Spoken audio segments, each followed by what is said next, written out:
Hi, this is Matt from tracymatt.co.uk, and here I have the Aiptek Pocket TV AHD Z500 Plus, which is a small HD camcorder. So if we have a look inside the box, open her up. Piece of paper here with the service support numbers. The camera itself, which is pretty small, I'm going to look at that in a second. Standard USB to mini USB cable. Have a charger, which is interestingly a mini USB charger. Series of cables. First one being component cable with a 4-pole jack on the other end. There's a composite cable with audio, and again 4-pole connector. We have a lanyard or wrist strap.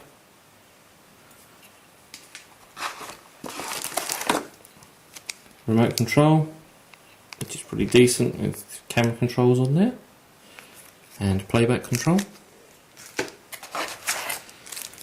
I have the battery, which I'm just going to unpack so we can look at the capacity. It's a 1200 mAh battery, pretty small actually. Surprised it's as large in capacity as that for its physical size. Underneath that we have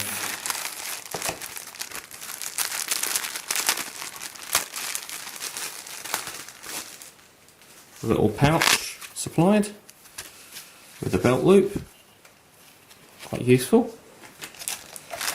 And then we have the warranty card, information on the remote control itself, user manual for the camcorder, which interestingly is in black and white and only has that much in each language, so it's probably not terribly heavy going. Then we have a CD there, which I need to cover up the serial number there, but that's serial number for ArcSoft, and it includes on the CD QuickTime player, the HD DVD decoder, Total Media Extreme, photo impressions, and the electronic version of the manual. So move this stuff out of the way. Aiptek, to be honest, isn't a name that I'd ever heard of before. It's obviously a somewhat budget HD camcorder. It does support up to 1080p and a 3x optical zoom. It's a pretty, small, fairly, attractive looking. Doesn't look too cheap. Looks quite good quality. Has a pop-out screen on the side with buttons relating to the on-screen menus. That does flip all the way around if you want to shoot footage of yourself. On the back there are a series of controls, menu, mode controls, a button for taking stills, a little navigation joystick, wide angle and telephoto zoom control there, and a button to start and stop recording, jack connector for the AV out, which is for the cables that we saw just a moment ago,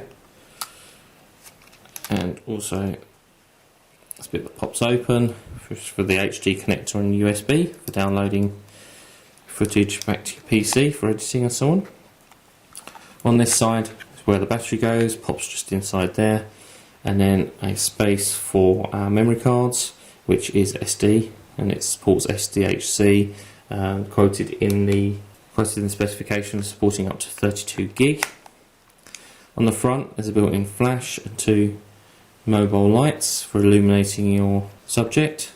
Below that is the infrared sensor, and obviously on the front is the lens itself.